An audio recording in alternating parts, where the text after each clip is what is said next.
시청자 여러분 안녕하십니까? VOA 뉴스투데이 시작합니다.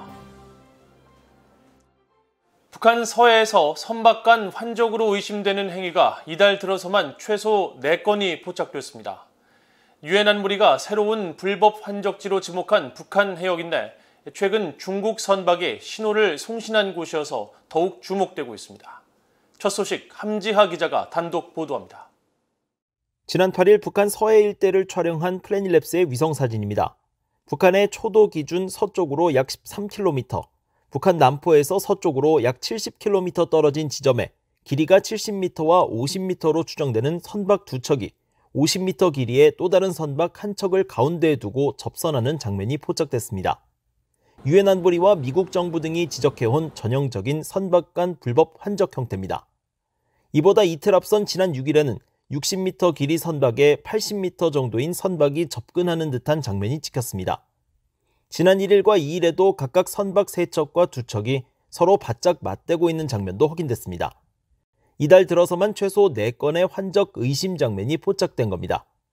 선박들이 맞닿은 장면으로 불법 환적을 단정하기는 어렵지만 유엔 안보리 대북제재위원회 전문가 패널은 북한이 공해상이 아닌 자국 영해에서 선박 간 환적을 벌이는 신종 수법을 동원하고 있다면서 북한 초도 인근의 서조선만, 즉 북한 서해 일대를 새로운 불법 환적지로 지목했습니다. 따라서 이번에 발견된 선박들이 앞서 전문가 패널 보고서가 지적한 것과 같은 모습을 하고 있는 만큼 선박 간 불법 환적 행위에 연루됐을 가능성이 높습니다. 불법 환적 의심 행위가 벌어진 해상에는 현재 터그선, 즉 중국의 예인선으로 추정되는 선박 2척이 포착되고 있다는 점도 주목됩니다. BOA가 선박의 실시간 위치 정보를 보여주는 마린 트래픽을 통해 해당 지점을 살펴본 결과 선적과 이름이 알려지지 않은 예인선 2척이 위성 신호를 보내고 있는 것으로 나타났습니다. 이곳에서는 최근 몇 개월 동안 중국 선적의 예인선들이 포착됐었습니다. 이들이 위성 신호를 보내고 있는 예인선과 같은 것인지는 확인되지 않았지만 육지에서 멀리 떨어진 바다에 예인선이 등장하는 것은 일반적이지 않은 만큼 동일한 선박일 가능성이 제기됩니다. 예인선은 바지선과 같은 동력이 없는 선박을 끌 때 주로 사용되며 바지선은 석탄 등 고체 형태의 물체를 한쪽 선박에서 다른 쪽으로 옮길 때 활용됩니다. 따라서 불법 환적 의심 선박이 연이어 포착된 해역에 예인선까지 머물고 있는 것으로 확인되면서 이 일대에서 불법 활동이 벌어지고 있다는 의구심은 더욱 커지고 있습니다. BOA 뉴스 함지하입니다. 미국 상원 군사위원회의 공화당 간사인 제임스 이노프 의원은 북한이 핵무력을 법제화한 것은 실망스러우며 우리가 알던 대로 김씨 정권은 핵무기를 포기할 의사가 전혀 없었다는 것을 공식화한 것이라고 비판했습니다. 이노프 의원은 13일 관련 사안에 대한 VOA의 논평 요청에 이같이 밝히고 앞으로는 미국과 동맹은 미사일 방어 역량에 초점을 맞추면서 해상 발사 핵순항 미사일 프로그램 같은 많이 늦어진 미국의 핵 억지력을 지속적으로 강화하는 것이 중요하다고 강조했습니다. 상원 외교위원회 동아태 소위원장인 민주당의 에드워드 마키 의원도 이날 VOA에 북한의 이번 핵정책 변화는 매우 우려스럽고 재앙적인 오판의 위험성을 증가시킨다고 비판하면서 북한은 조건 없이 만나자는 바이든 행정부의 제안에 호응해야 한다고 강조했습니다. 앞서 지난 8일 북한은 최고인민회의에서 핵무력 정책을 법령으로 채택해 핵무기의 선제 사용을 법제화했습니다. 북한의 핵능력과 영내 중국의 부상은 미국의 확장 억제에 도전을 제기하고 있다고 전직 미국 백악관 고위관리가 말했습니다. 존 울프스탈 전 백악관 국가안보회의 NSC 군축 비확산 담당 선임국장은 12일 스팀슨 센터가 주최한 토론회에서 북한과 북한의 핵 능력이 동맹의 중대한 안보와 정치적 도전을 제기한다고 밝히고 북한이 최근 새 핵정책을 법령으로 채택한 것은 미국과 한국에게 잠재적 대응 압박을 가하는 것이라고 지적했습니다. 또 미국의 확장 억제 전략의 장기적 도전으로 중국을 꼽으면서 중국은 북한보다 경제적으로 더 부유하고 강력한 재래식 전력을 갖췄으며 많은 핵무기를 보유하고 있다고 지적했습니다. 울프스탈 전 국장은 이어 영내 각종 분쟁과 도전은 미국이 힘의 균형과 안정을 유지하기가 더 어렵게 만들고 있으며 이에 따라 미국의 확장 억제력이 한국 방어에 확신을 주지 못할 경우 한국의 자체 핵무장 요구 목소리가 더 더욱 커질 수 있다고 전망했습니다. 2년 넘게 공석이던 유엔 인권기구의 새 서울 사무소장에 제임스 히넌 팔레스타인 점령지구 유엔 인권사무소장이 임명됐습니다. 유엔 사무총장 측은 이번 사무소장 임명 소식을 VOA에 직접 밝혔는데 인권단체들은 임명 소식을 반기면서 북한에 대한 책임 규명 노력이 강화되기를 바란다고 밝혔습니다. 김영권 기자가 취재했습니다. 유엔 사무총장 대변인실은 13일 VOA에 신임 서울 유엔 인권사무소장에 호주 출신의 제임스 히넌 팔레스타인 점령지구 유엔 인권사무소장이 임명됐다고 밝혔습니다. 대변인실은 정확한 임명 시기에 대한 언급 없이 제임스 히넌이 곧 임무를 시작할 것이라고 설명했습니다.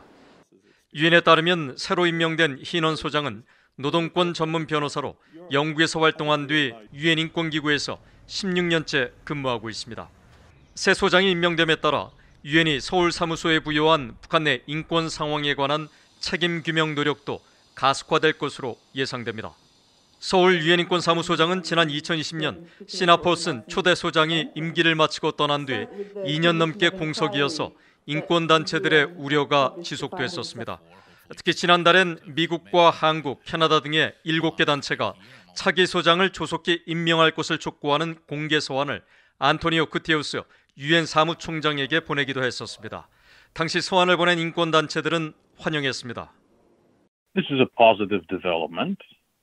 It is good to know that the Office of the UN High Commissioner for Human Rights in Seoul, the field office, will have new leadership. So this hopefully means that the role of the office will be enhanced.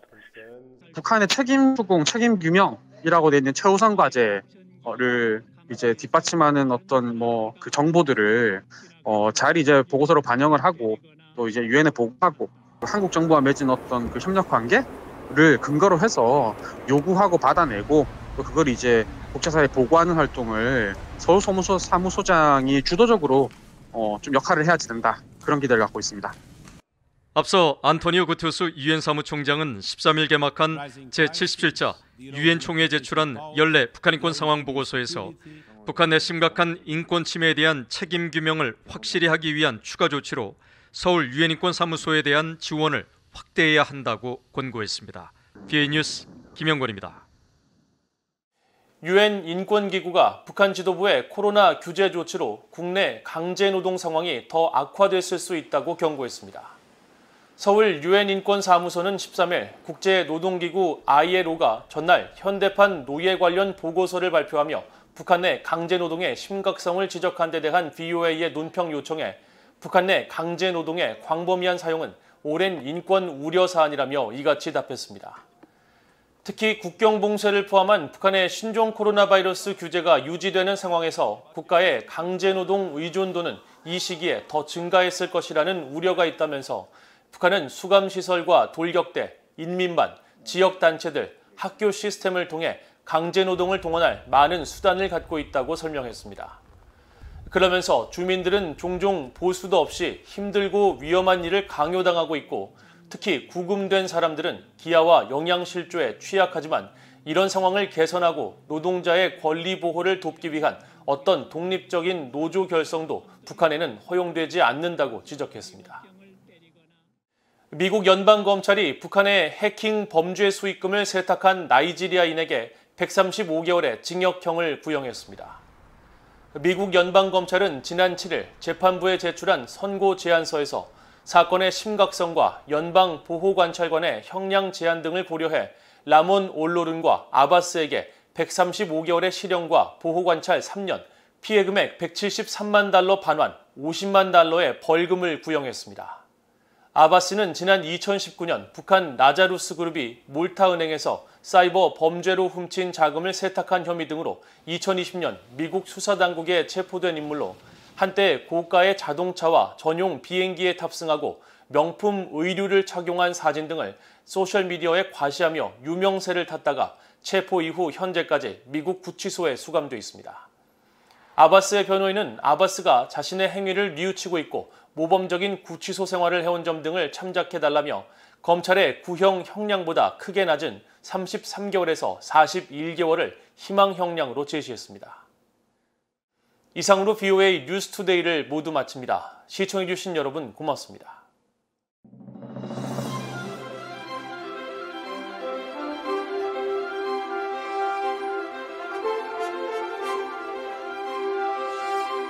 you